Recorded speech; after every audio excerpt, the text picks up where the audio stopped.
আজকে ফ্রাইডে, নামাজের পরে আসলাম গাড়িটা ওয়াশ করতে। অনেকদিন ওয়াশ করা হয় না, তো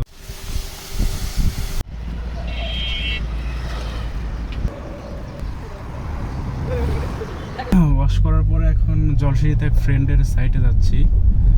তো মানে রাস্তার মধ্যে এত ধুলা, এখন আসলে মনে হচ্ছে যে ওয়াশ করাটাই বৃথা।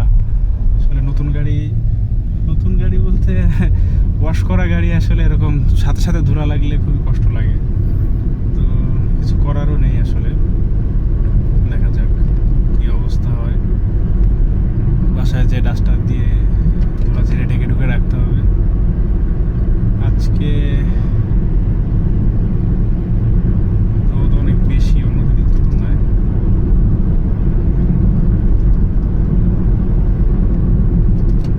দেখেন অটোদের অবস্থা, দুইটা একসাথে কি করতেছে।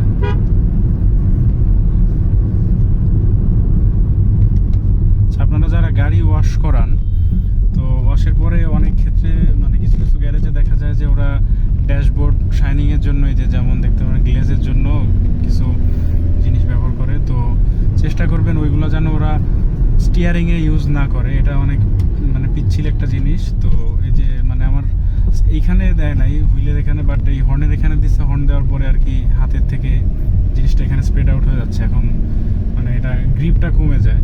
তো ওদের বলবেন যে টোটালি স্টিয়ারিংয়ে যেন এই জিনিসটা আসলে টাচ না করে, তো এটা বেটার হবে।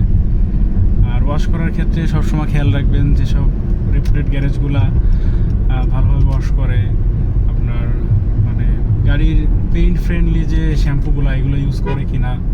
তারপর অনেকে আবার যে গামছা বা নর্মাল কাপড় দিয়ে মুছামুছি করে, ওগুলোতে স্ক্র্যাচ পড়ে। তো মাইক্রোফাইবার টাওয়েল ইউজ করে কিনা এগুলো খেয়াল করে সেসব গ্যারেজ থেকে আসলে পেইন্ট করানোটা বেটার। তাহলে রঙের লংজিভিটিটা অনেক বেশি থাকে। কারণ আমাদের পেইন্ট আমরা করাই, কিন্তু পেইন্টের পরে আসলে যত্ন না নেওয়ার কারণে দেখা যায় যে 1.5-2 বছরের ভেতরেই আবার আস্তে আস্তে জিনিসটা ফেড আউট হওয়া শুরু করে। তো এই যত্নগুলো একটু একটু করে প্রপার মেনটেন করলে মানে আফটার মার্কেট যে পেইন্টগুলো আমরা করাই এগুলো আসলে অনেক দিন লাস্টিং করানো সম্ভব হয়। তো আমারটা পেইন্ট করা হয়েছিল 2022-এর দিকে। ইনশাল্লাহ এখনও আলহামদুলিল্লাহ যা আছে পেইন্টের অবস্থা ভালো আছে। 2-4টা ছোটোখাটো স্ক্র্যাচ আছে, খুবই হালকা, ওগুলো হয়তো পলিশ বা টাচ আপ দিলে ঠিক হয়ে যাবে। তো চেষ্টা করবেন মেনটেন করে রাখার জন্য জিনিসটা। কারণ এই যে বাইকার ভাইয়ের বাইক থেকে কিছু একটা খুলে পড়ে গেছে, নোটিস করছে, এজন্য আর ওনাকে বিরক্ত করলাম না। তো আমি অলরেডি জলসিঁড়ির কাছাকাছি চলে আসছি, সামনে থেকে ডানে ঢুকে যাব।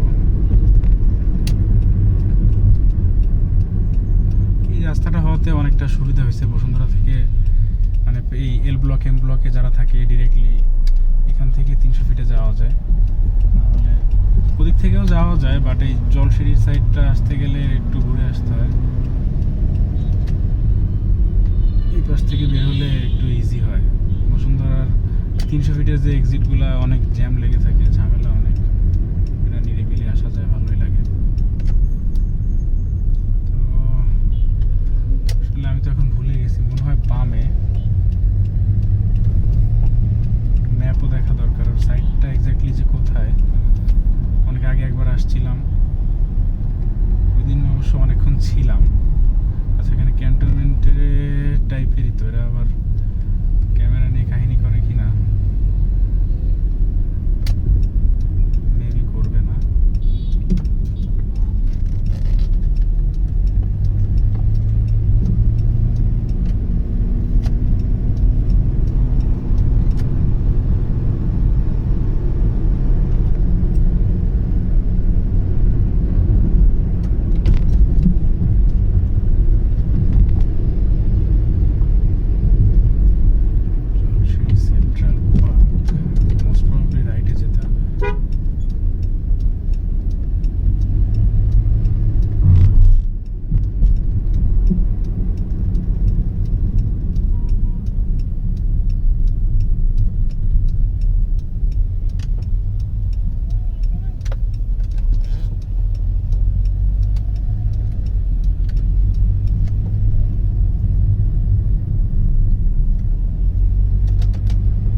ভয় লাগে। ওরা লুকিং গ্লাস ফলো করে না, ঘাড় ঘোরায়ও দেখে না, টার্নিং নেওয়ার পরে দেখে কেউ আছে কিনা পেছনে।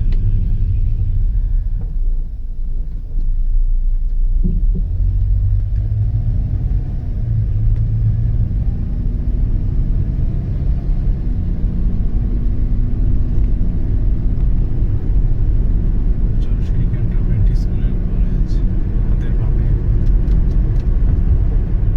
আসলে সরকার নিয়ম করছে যে হর্ন কিছু কিছু এরিয়া নীরব এলাকা ঘোষণা করছে। এটা আসলে মানে বিষয়টা ভালো, কারণ শব্দ দূষণের কারণে আমাদের সবারই অসুবিধা হয়। কিন্তু মানে এই যে অটোগুলো এরা ডিপার দিলে শুনে না, নিজেরা খেয়াল করে না, তাহলে এই ক্ষেত্রে অ্যাক্সিডেন্টটা অ্যাভয়েড করার জন্য কি করা যায়? মানে এদের হর্ন দেওয়া ছাড়া তো আসলে কোনো ওয়ে নাই। এদের আমরা সাবধানটা করবো।